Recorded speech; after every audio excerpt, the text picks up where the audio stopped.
Commissioner, let's start with front page news. There's a big story by the New England Center for Investigative Reporting, which of course is a sister organization here of ours at WGBH, about the public. The headline is "Police Keep Public in the Dark About Use of Covert Cell Phone Trackers."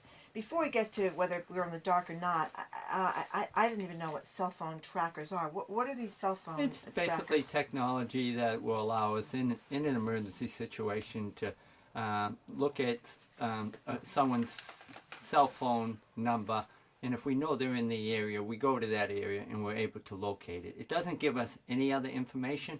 All it gives us is a certain phone number. And I've read the article. The whole idea of this is in an emergency situation, such as an Amber Alert.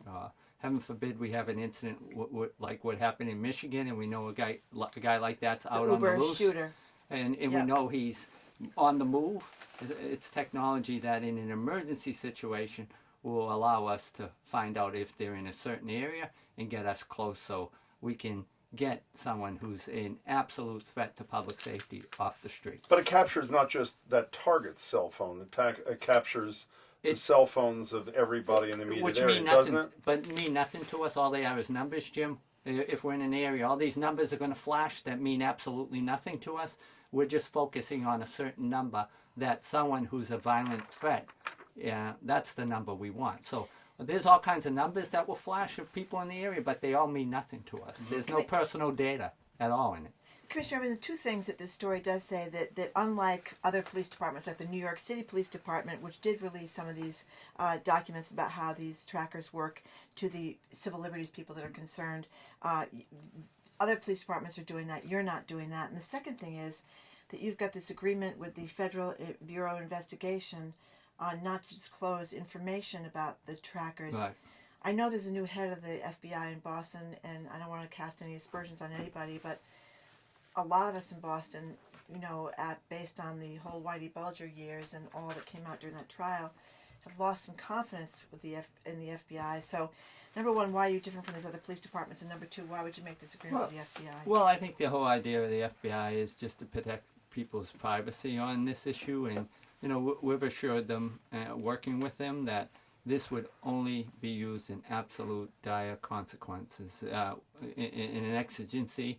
Normally times when we want to get information off search warrants, off of cell phones, we get search warrants. But there's sometimes that the urgency is such, and the case is such, that we have to find out, because people's lives are at stake here. And, we've had a great relationship. Hank Shaw's a new guy on board. Hank's a great guy. So, Whitey Bulger's in the past, we have a great information sharing with the FBI, and it's troubling, but this is an effective tool. It sort of goes back to what's happening with Apple. That whole issue of not having any access to phones, I think is troubling.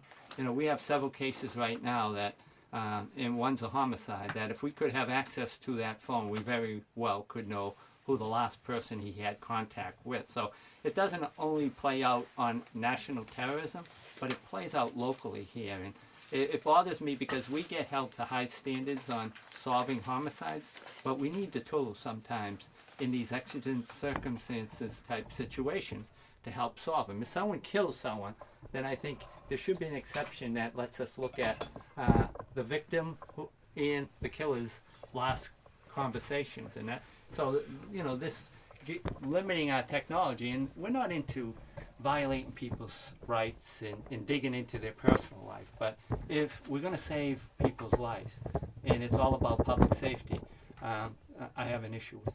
We're going to get to your calls in a minute, 877-301-8097. I have a couple of quick follow-ups if I can, Commissioner. Marjorie referenced the FBI thing. I don't know the new FBI director, and so it's not about that with me. Let me read you a paragraph from Sean Musgrove's story.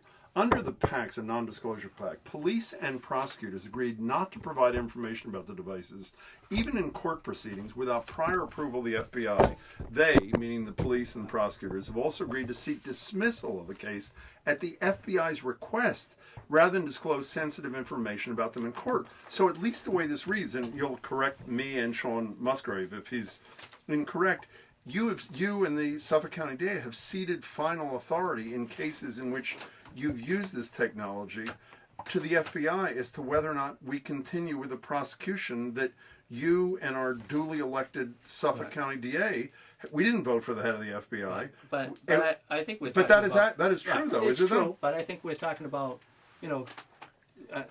national security issues here, with very sensitive cases that it's worth dismissing a case rather than giving away the pertinent information. Have there that we been any yet where the FBI said you Not should? to my knowledge, no, there hasn't been, but that's the agreement we signed on. That's how important we thought it was to get this technology. And, it's only where exigency exists and lives could be at stake. Well, two more things. One of them is that I've always found you to be a pretty transparent Yeah, kind of guy. yeah. You've now talked about only in dramatic cases Right. and, in Amber Alert.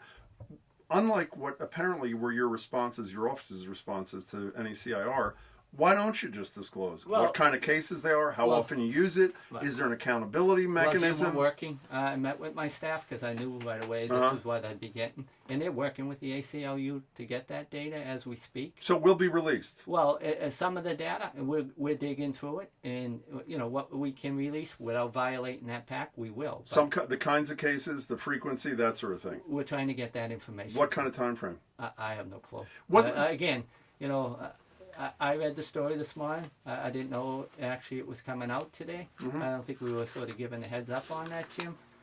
So we'll get the data. Well, I guess last thing, and then we'll move on, Commissioner, is apparently, according to the NECIR story again in the Globe, it says you don't have to mention in a warrant whether or not you're using this technology.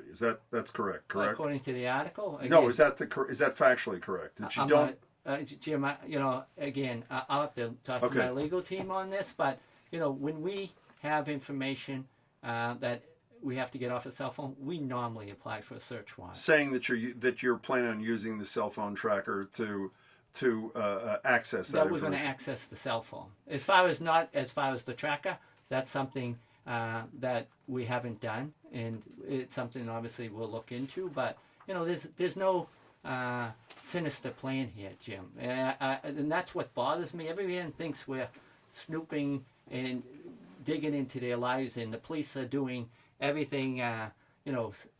Sneak. This is about public safety. Mm-hmm. We have no sinister plot here. This is only in exigent circumstances, such as what we've seen in Michigan. If we have to track down someone who's running loose in the city, whether it's a terrorist or a mass murder, this is the technology we're going to use. So in some finite period of time, we will know what those exigent circumstances are. We're trying. Last question. The story said that in Washington and a few other states, there is legislation that explicitly says warrants that are requested must say, if this cell phone tracking technology is going to be used. If that was filed on Beacon Hill, would you support that? Sure, I would. You would. Again, we have nothing to hide, Jim. Great. Fair enough. Commissioner, thank you. Let's just move